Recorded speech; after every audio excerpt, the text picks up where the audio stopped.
Blah, y'all already know what it is. Your boy Yaakov, what it do? The outlet to reality, the holdest podcast in Vegas and Chicago. What up? This is the place where you want to hide from your drama or maybe hide from your baby mama. Aha! Just kidding. Y si tú quieres cambiar tu vida, if you want to change your life, then subscribe. Ching! And by the way, guys, I have a book right here called Shabbat in Chicago. It's about an audacious single mom who opens her heart and home to 5 adopted kids while embracing her Latino culture while being Jewish. And by the way, I do have a documentary based on my book called Shabbat in the Shy. Please check it out on YouTube. And today, guys, we have a very special guest who is one of the biggest actors in Vegas, the one and only Yisrael. What's up, brother? Woo! Thank you, man. I appreciate the intro. I don't know if I'd consider myself the biggest actor in Las Vegas, but I'm an actor and I'm in Las Vegas.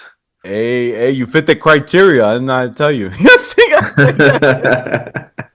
So look, brother, it's an honor, for you to be on the show. I want to talk about how we first met. So the first time we met was at the film festival, the 49. And what's amazing is that at the after party, right? I got to see your film, the short film you were in, and I saw you sitting down. I said, I gotta talk to this brother. This brother looked like he's a cool guy. I don't know where he's from, but let me, make a U-turn. So I made a U-turn, and I saw that you knew one of my friends, and so I said hi to you, and right away we had like a connection. I don't know, maybe because I found out you were Jewish. I don't know what. Or, the neshama was shining. The soul was shining. I couldn't tell, but I got a little blurry. I couldn't see straight. But I saw that was my brother. And right away, I knew we clicked. And I was like, yo, I want to get to know this guy more. And I was like, brother, let me get your contact. And next you know, you're on the podcast, brother. So I'm really happy. And honestly, when I first met you, I gotta say you were very humble, very chill. I think that was already something given because when you meet actors for the first time, sometimes they're a little too cocky, but you were definitely humble. I gotta be honest. You had a little Moshe Rabbeinu in you. I don't know where, but I felt it, brother. I felt it. I didn't know how to tell you. And I was like, yeah, this guy's humble. He's definitely humble. So, what about you, brother? When you first met me, what was it like, man? Wait, tell us your first impression. Please spill the beans, but not the cheese, please. I definitely saw somebody with a lot of enthusiasm. And it's one of the reasons why I really want to connect. I love connecting with people who are enthusiastic because here's the truth about this industry and any other industry. It doesn't matter how much skill you have. It matters how much enthusiasm you have. Because if you have a lot of enthusiasm, you can always become better. And that enthusiasm can carry you to become the best. But if you have some skill, but you're not enthusiastic, you're just going to stay with that level of skill. So I'm always attracted to people who are enthusiastic about life, enthusiastic about what they do, who love what they do, and are feeling that passion for what they do at all times. And that's what I felt most about you, David, when we first met. Wow, man, that was very nice, brother. I'm not gonna lie. I think I got the chills, man. They're multiplying, brother. I'm not lying. You know what I'm saying? Man, that was real kind. And please, brother, I would love for the fans to get to know you more. Tell us, your journey on how you got into acting, right? I saw the short film, it's about sports betting. What a phenomenal performance. You did great, brother. My favorite scene is with you with the turtleneck and you had the cool hat. That was my favorite part because you brought the swag. And I was like, I feel that my brother, when you win, you feel real good, Your ego goes up, right? And you did perfect. The line, the acting was on point, brother. You got me spilling the popcorn, by the way. I think I caught the butter, but it was great. I gotta be honest. But please, yeah, share, brother, please. First of all, David, you didn't mention the necklace. Oh, you're right, brother. I forgot. Sorry. He had the star David. I'm sorry. Brother, I got too excited. I forgot. Honestly, so that was a short film that was made by a buddy of mine, and um, I saw he didn't even he didn't ask me anything. He posted as a public post on his Instagram. He's like, "Hey, I'm casting for this film," and I sent him a DM, and I was like, "Yo, I'm here if you need me. Like, I'm an actor. Like, why? I'm just letting you know I'm here if you need me." And he was like, "Dude, if you want to come do this film, 100%, I want you on it." And I asked him, "Why didn't you ask me? Why didn't you like ask me before posting it on Instagram?"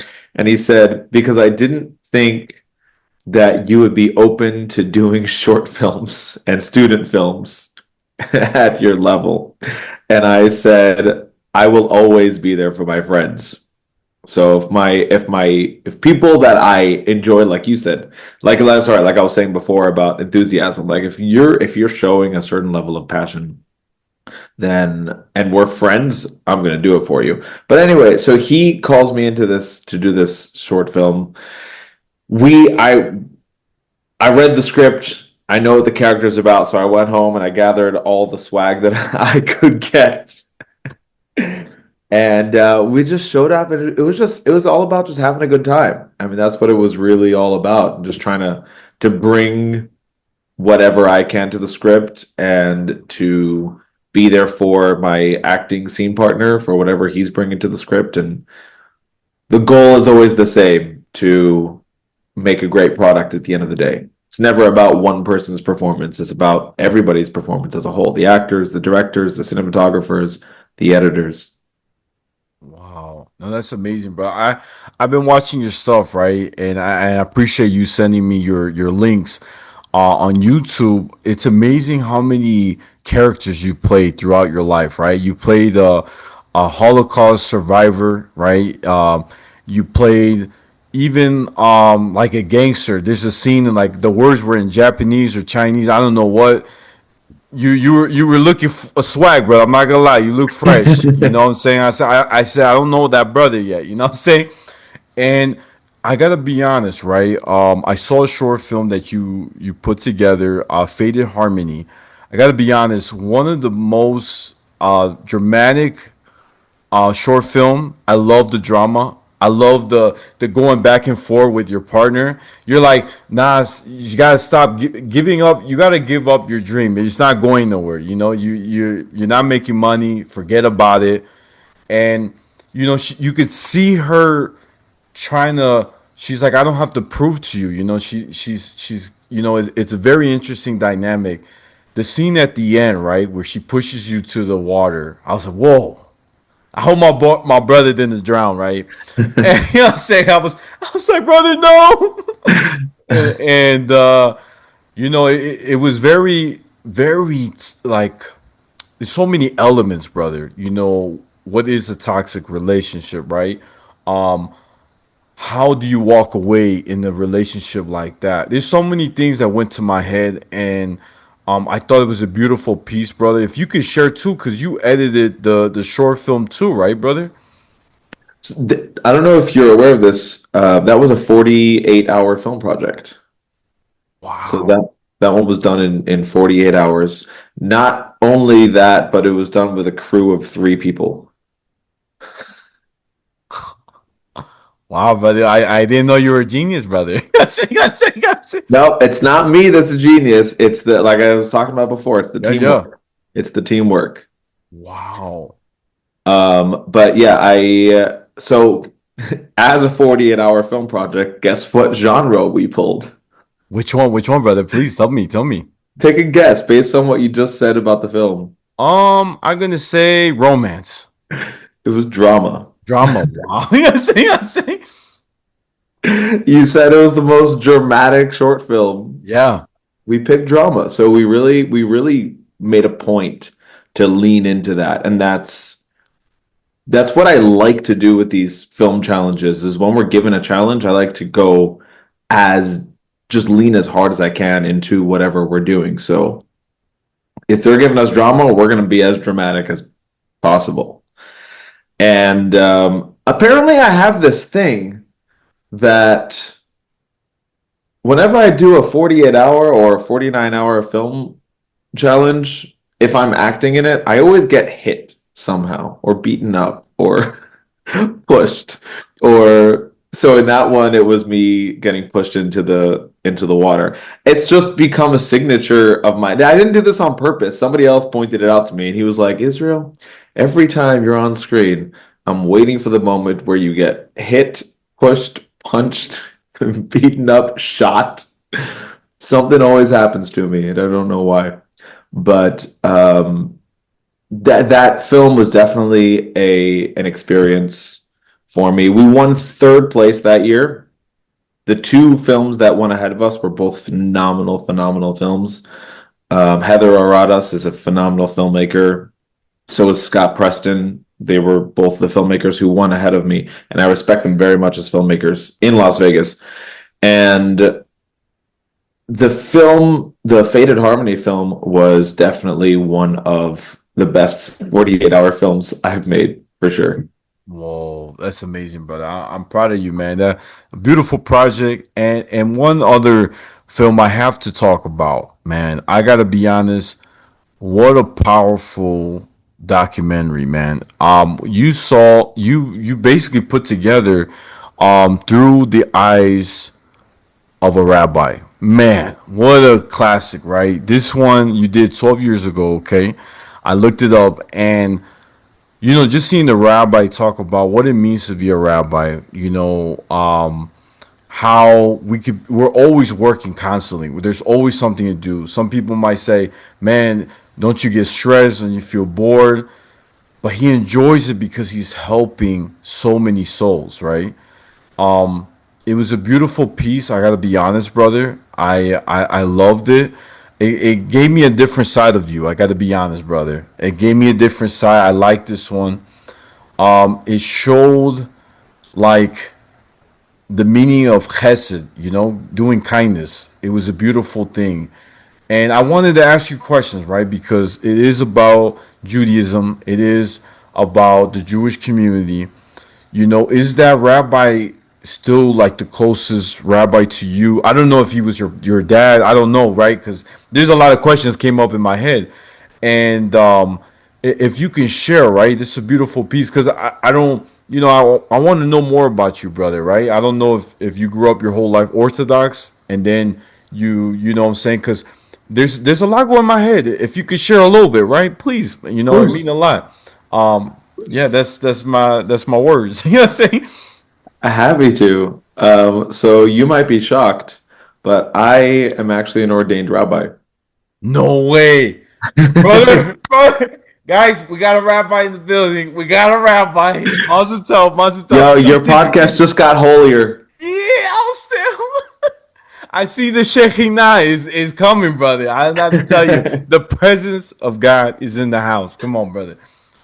I don't practice being a rabbi, but I have been ordained, and I come from a family of rabbis, and that is my father in the video. That documentary was actually a documentary made for my film school back in 2013. Wow. We all Our assignment was to make a documentary, just a Wow. short Yeah. documentary, and we could all just go on our own and make whatever we wanted. So I chose to do a documentary about my father, who was the first Chabad rabbi in Central Florida. He was the head Chabad rabbi of Central Florida. And now there are dozens upon dozens of Chabad rabbis who he actually facilitated to bring to Central Florida. So he's definitely he's kind of a big deal, not just in Florida, but in the entire Chabad world. You're familiar with Chabad, right? Yeah, yeah, of course, brother. Yeah, Come yeah, on, yeah, I brother. figured. I'm Sephardi, but you know I we're know, I know, cousins, I know. brother. I We're just had cousins. to Yeah. double check. Yes. But he's kind of a big deal. And all of my brothers and sisters went on to start their own communities and be rabbis in their own communities. I was the odd duckling to go off and forge a path in entertainment, which is the exact opposite of being a rabbi. But yeah, so I grew up with that mindset with my father, and everything that he said in that documentary was true because I witnessed it every single day, getting up, talking to people, helping people, being there for people. And that was just his way of life, and that's the life that he also taught us to lead as his children. Wow, what a beautiful thing, brother. Man, it's an honor, brother. You don't understand. I'm so excited, bro. This is wild. This is still mind blowing, bro. I'm just shocked. So look, brother, I'm so happy we're in this topic, right? So I want you to give me your perspective, right? About you just saw my documentary, Shabbat and the Shy. Can you share a little bit your intake with it, right? I want to hear your thoughts because you've lived the Orthodox life, also the secular world too, and I feel like you will have a very big, and also you're a rabbi too, brother. I ain't gonna lie, you still got the title, but if you could share too, what did you take out of that film? I know it was a lot of things happening, but if you could share what was your thoughts? Well, first of all, I thought there was going to be some sort of um, Oriental Eastern philosophy type shit going on in there because you called it I thought it says Shabbat in the chi, Oh no, it's in the shy, brother, like chi Chicago. From Taoism. You know the chi. You know the chi, Yeah, right? yeah, but no, brother, it's shot for Chicago, short. See, I didn't know that. I'm not from Chicago. Okay. And at the end of the documentary, I was like, wait, where's the chi? What's the That's the first one I heard, brother. That was a good one. That's the first time I heard that. But from a Shabbat perspective, it was very interesting because I grew up Ashkenaz and Chabad. So as you're well aware, um, there's a lot of different vibes and customs and different ways of experiencing Shabbat. So it was very interesting to see something not entirely different, but different enough from what I grew up with, knowing that there are going to be different customs and different um, ways of celebrating the same thing.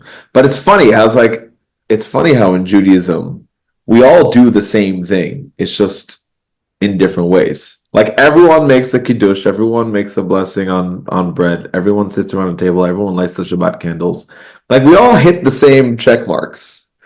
But then what we do in the middle, in between, is where the different Jewish cultures differ. But the it was definitely um, interesting to see. I think that you did a really good job at bringing the idea of Shabbat out in this short documentary style film, to really hit all of those notes, and you explain things very, very well, I would say. What inspired you to do that film? Oh wow, that's a good question, brother. I want to tell you something. You know, the part that was very beautiful before I answer your question, right? The part I thought was beautiful is the cake story, right? Yeah. In Gemara, we're supposed to, it's almost like debating. And I felt like that cake story gave room for everyone to chip in their idea. And it was nice because, in Gemara, right? Everyone, when you're debating with your Torah partner, your Caruso, or your rabbi, you both are trying to find the light. You may have two different viewpoints with your partner or your rabbi, but at the end you come together finding the light, right? And that part, that's why I wanted to add that because that's what I love about Gemara Talmud is finding ways to connecting in a way. Finding a problem, right? It may be a problem, but we're finding different solutions to understand it in the bigger picture, right? So why I did this, right? That's a great question. So as you know,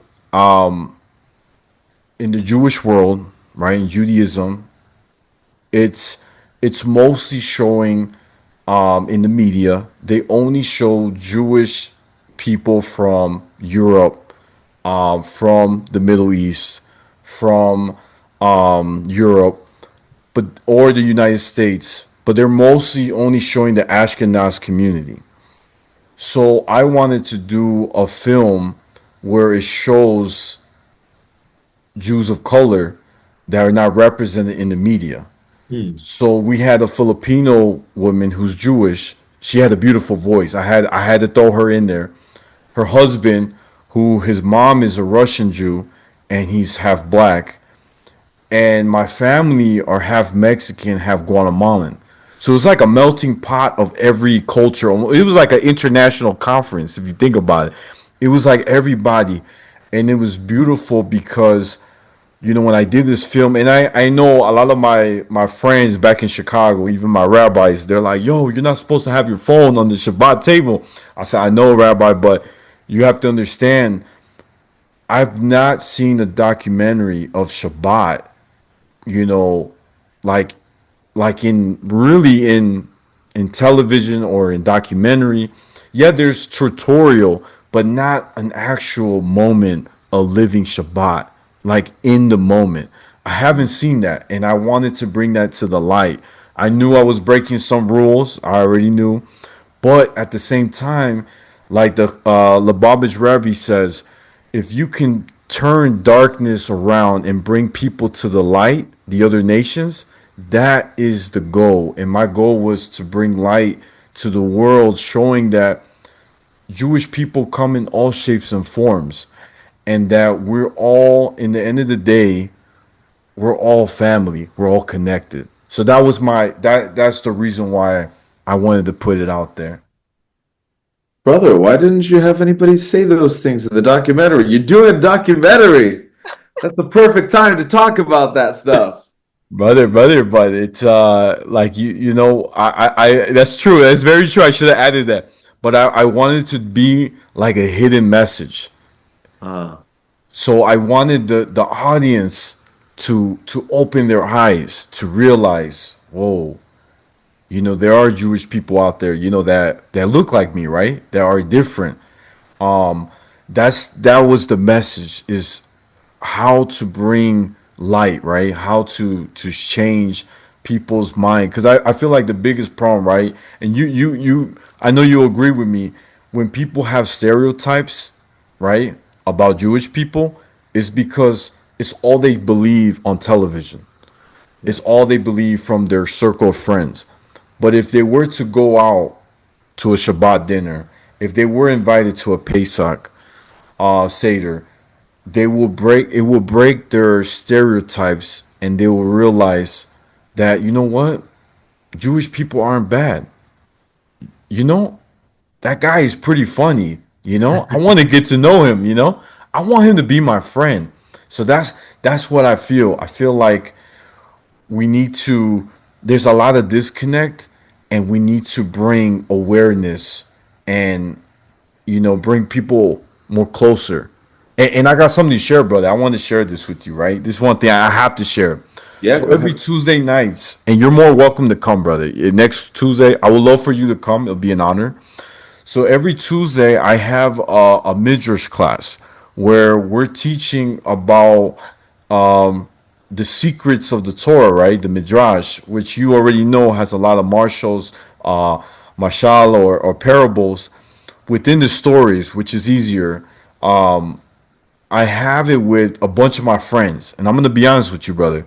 I have friends that are like, they're Jewish, they're not religious, that are Catholic, Christian, and Muslim, and it's a beautiful moment because there's a lot of stuff they don't know, and when I share stories, they feel in a way connected. They feel like, wow, I never knew that.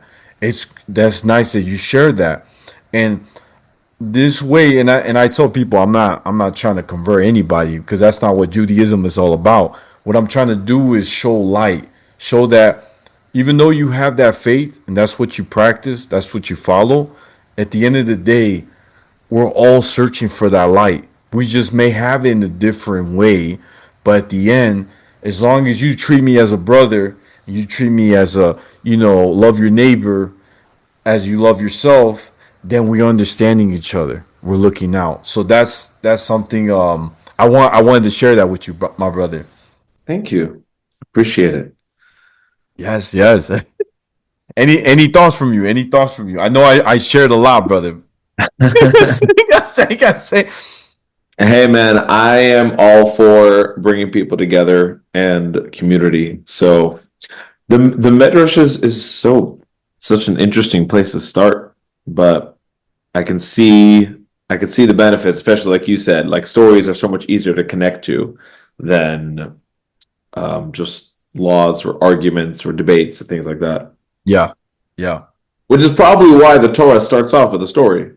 Right, right. Yeah. First, it tells the story, and then it goes, do this, do this, do this, don't do this, don't do this, don't do this. Spends two books um, just focusing on story first. So it makes sense. Wow, brother. And brother, I wanted to ask you something, right? And something interesting, right? So Yeah. you being a rabbi, right? When you went to school to study, I have to ask this.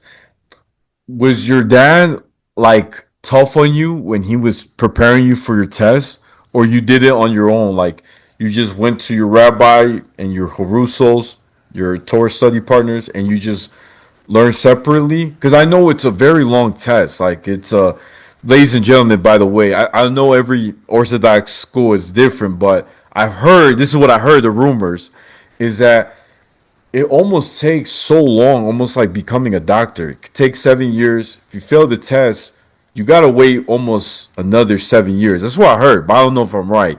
But some rabbis told me that. I don't know. I want to hear your perspective because it sounds like a lot of books, and I just want to I, pick at your brain. that sounds like something someone just told you to get you to not take the test and then look up the answers and take it again. But so I there's two. How do I explain this? If somebody were to off the street were to go in and try and become a rabbi, then I imagine that would be more akin to what you're talking about, where there's a lot of study, massive test, a long time to really get it because you have to start, you're starting from scratch. You're learning all the laws, you're learning all the rules, you're learning everything.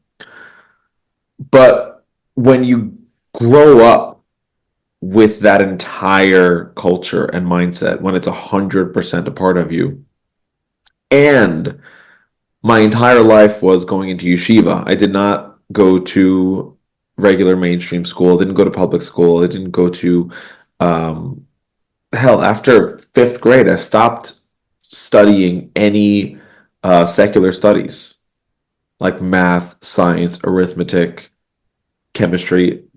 It was strictly Torah. So for 18, 19 years, all I was doing was studying Torah. So the actual rabbinical process only took about 1 year.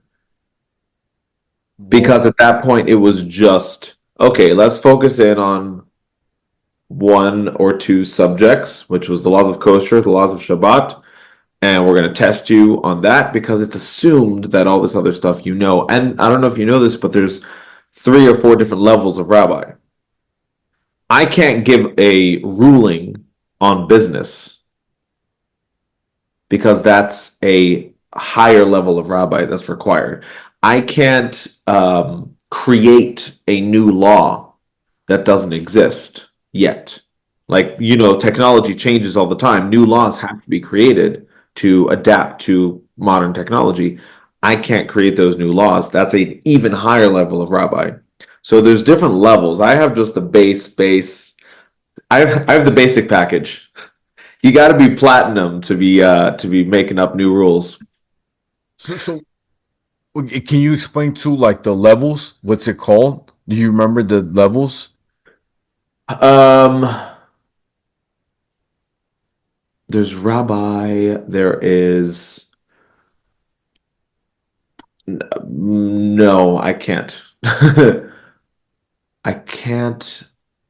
I don't know the exact technical titles. Okay. No, But it's like four. You're saying there's four levels. You're saying I think there's three. There's three. basic rabbi. which is called smicha, which is just you know the basic laws of kosher and Shabbat. The basic idea there is that you can be a rabbi in your own home, Okay. right? Your kids, your wife, somebody's got a question, something happens in the kitchen, a piece of pork falls into the cholent pot, you know what to do because you know the laws of kosher. It's basically just to handle the everyday life experiences. The next level up is to be a rabbi of like business dealings, and you can actually make rulings in Jewish law based on what you know, but you cannot create new laws.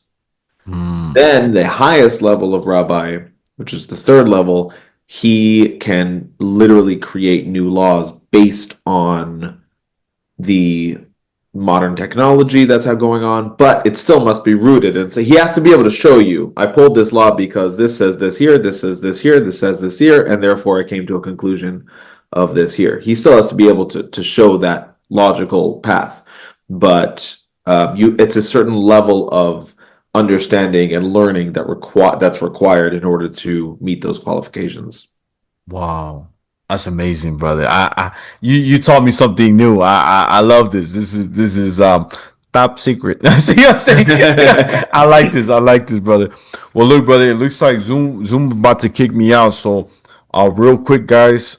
This is the Outlet to Reality, the oldest podcast in Vegas and Chicago every Tuesday. Don't forget to like, share, comment, and subscribe. Ching ching. Y'all know where to find me. I'm on Instagram, YouTube, Spotify, the Outlet to Reality. My Snapchat is Take One Pass It, and my TikTok is at Yaakov28. And brother, it's an honor to have you on the show. Where can my fans find you? It's an honor to be here, David.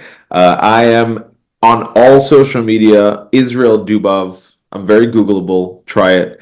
Israel Dubov,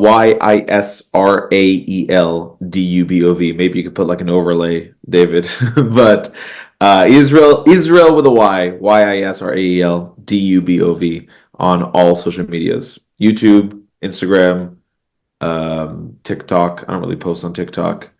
And Amazon books.